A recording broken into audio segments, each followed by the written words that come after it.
Everyone, আশা করি তোমরা সবাই অনেক ভালো আছো, সুস্থ আছো, আমরাও ভালো আছি। আজকে হচ্ছে শুক্রবার আর এখন সময় হচ্ছে 10টা 35। তো এখন থেকে ব্লগটা শুরু করলাম। দেখতে থাকো, আশা করি তোমাদের অনেক অনেক ভালো লাগবে। একটা সারাদিন কী করলাম যতটা পারি তোমাদের সাথে শেয়ার করার চেষ্টা করবো। তো চলো, এখন রান্নাবান্না করবো। কী রান্নাবান্না করি চলো তোমাদের সাথে শেয়ার করি। মানে সবজিটা কেটে নিয়েছি, তো চলো দেখাচ্ছি একবার। ভিডিওটা কন্টিনিউ করতে থাকো, আর তোমার ভিডিওটা একটু অনেক অনেক ভালো।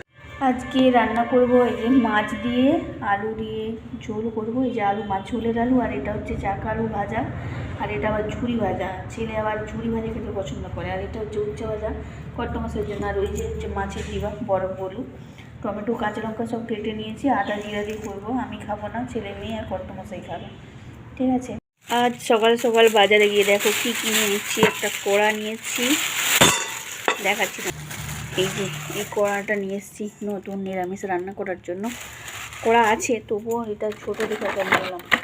আর হচ্ছে এই জলের বোতলটা, ছেলে একটা নিয়ে স্কুল চলে গেছে। আর আছে 5টা, তাকে গরম জলে ধুয়ে জল ভরে দিয়েছি। এই কালারটা কিন্তু খুব সুন্দর লাগছে। এই কালারের বোতল আমাদের আগে কেনা হয়নি, তাই ওই জন্য এইটা কিনলাম। ঠিক আছে, চলো আবার পরে দেখা হচ্ছে। খুব সুন্দর লাগছে না এইটুকুনি ছোট্ট কড়া? আমার কড়া আছে নিরামিষ কড়া, এটা 3টা হলো, 3টা না 4টা। তো এটা নিলাম, এটা ছোটো দেখে নিলাম আর কি। নিরামিষেতে নেওয়ার জন্য কিছু করতে অত বড় করা ভালো লাগে না, তাই ছোট্ট একটা হলে ছোটো করে জিনিস দেখতেও ভালো লাগে, তাই না? ধরো একটু কমেন্ট করে জানাবে তো কড়াটা কেমন হয়েছে।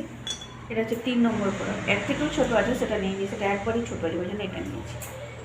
তো চলো এই উনান জ্বাললাম, হচ্ছে আলু সেদ্ধ হচ্ছে। চলো রান্নাবান্না করতে হচ্ছে। বেলা 12টা 27 তোমার রান্নাবান্না হয়ে গেছে। আর মটরশুঁটির বড়াটা ভাজতেছি, নতুন করে উদ্বোধন করলাম। চলো কি রান্নাবান্না করলাম আর একবার তোমাদের সাথে শেয়ার করে নিই। ঠিক আছে। ধরনের আলু ভাজা, উচ্ছা ভাজা, আর এটা হচ্ছে কর্তা মশাইয়ের বাটা মাছ, আর ছেলে মেয়েদের চাকা মাছ আছে, মানে পেটি আছে, ঝোল।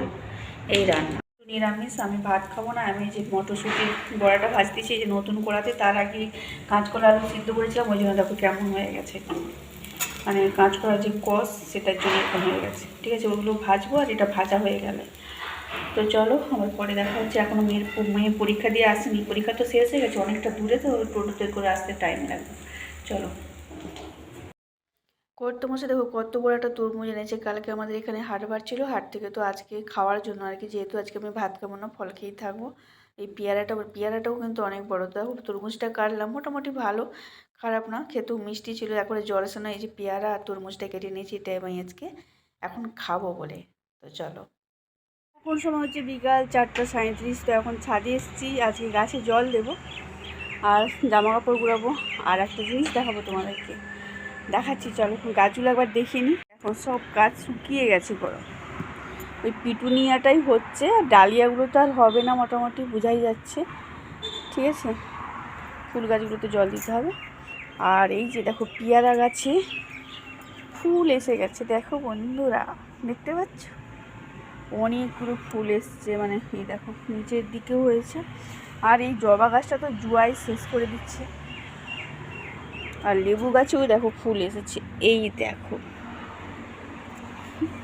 ছাদ বাগান একবারে পরিপূর্ণ হয়ে গেছে। ওরা শুধু হলেই হলো, ফুল এসছে, এবার ফলটা হলেই হলো। এই যে দেখো ডালিয়া গাছে আর এটাতে হবে না, এটাতেও আর হবে না, কুড়ি নেই, কোনোটাতেই আর হবে না। ওই গাছগুলোতে আর জলও দেবো না। ঠিক আছে, চল গাছগুলোতে জল দিয়ে দিই, সব গাছগুলোতে, মানে যেগুলো ফুল দেবে ভালো আছে আর কি। ঠিক আছে, চলো। গাছে জল টল দিয়ে নিচে নেমে চলে এসেছি, আর সেটা তোমাদের সাথে শেয়ার করা হয়নি। ঠিক আছে, তো নিচে নেমে ভাবলাম চলো ভিডিওটা এখানেই এন্ড করে দিই। তো আর বাড়াবো না বেশি, আমার ভিডিও এমনিতেই ছোটো ছোটো, তাও কেউ দেখছে না কেউ, চ্যানেলটা সাবস্ক্রাইব করছে না, আর কি বলবো। তো চলো আজকের ব্লগটা এই পর্যন্ত। ভালো লেগে থাকলে অবশ্যই লাইক কমেন্ট শেয়ার, অবশ্যই আমার চ্যানেলটা সবাই সাবস্ক্রাইব করে নিও। সবাই ভালো থেকো, সুস্থ থেকো। দেখা হচ্ছে নেক্সট একটা ব্লগে, তখনকার মতো টাটা।